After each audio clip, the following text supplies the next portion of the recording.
If someone asked you to combine literary, dramatic, and poetic achievement into the person of just one artist, that figure would surely be William Shakespeare.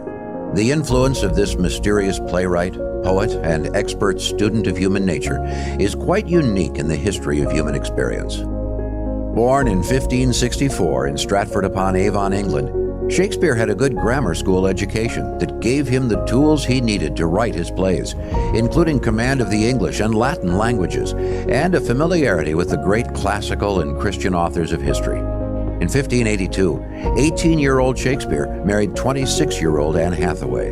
The couple had 3 children, Susanna in 1583, and twins Hamnet and Judith in 1585. 11-year-old Hamnet died of plague in 1596 and was buried in Stratford. By 1592, Shakespeare had made a name for himself on the London stage. His career as a writer, poet, and entrepreneur exploded. In the England of Queen Elizabeth I, the Elizabethan age, writing successful plays did not necessarily make an author rich or famous, and many plays were never published by Elizabethan playwrights themselves. Rather, plays made money based on the sales of tickets. And Shakespeare wisely became a shareholder in the Globe Theatre, which meant he made a percentage of every ticket sold. By 1594, Shakespeare's company of actors was sponsored by the powerful Lord Chamberlain, which guaranteed the actors security and protection. After the death of Queen Elizabeth in 1603, King James I of Scotland became King of England and took Shakespeare's acting company under his personal protection, naming them the King's Men. The plays he wrote in the early 17th century, including Hamlet, Othello, King Lear, Macbeth, The Winter's Tale, and The Tempest, earned him lasting fame and offered profound insights into human nature while showcasing his evolving genius as a poet. Somewhere around 1611, Shakespeare said his goodbyes to London, moving back home to Stratford. Despite his retired status, he collaborated on a few other plays before becoming ill with an unknown sickness in 1616. After writing his last will and testament in a very shaky hand, William Shakespeare died on or about his birthday, 23rd April, 1616. Shakespeare's impact on the English language was unforgettable. His achievement as a poet, immortal, and his work as a playwright, unparalleled.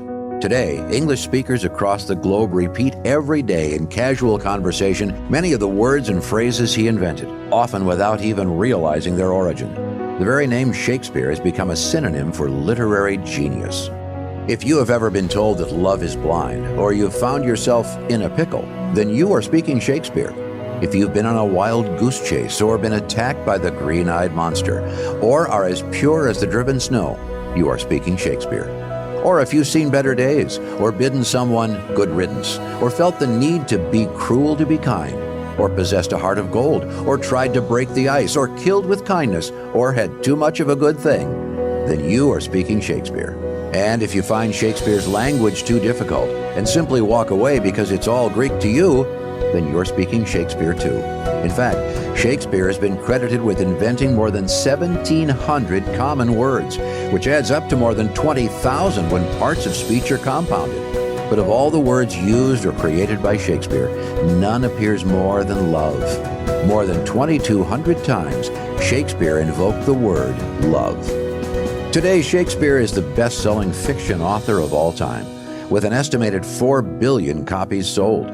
Hollywood has filmed his plays more than 500 times. Hamlet alone has been adapted for the big screen 79 times, and the famous To Be or Not to Be soliloquy translated into more than 75 languages.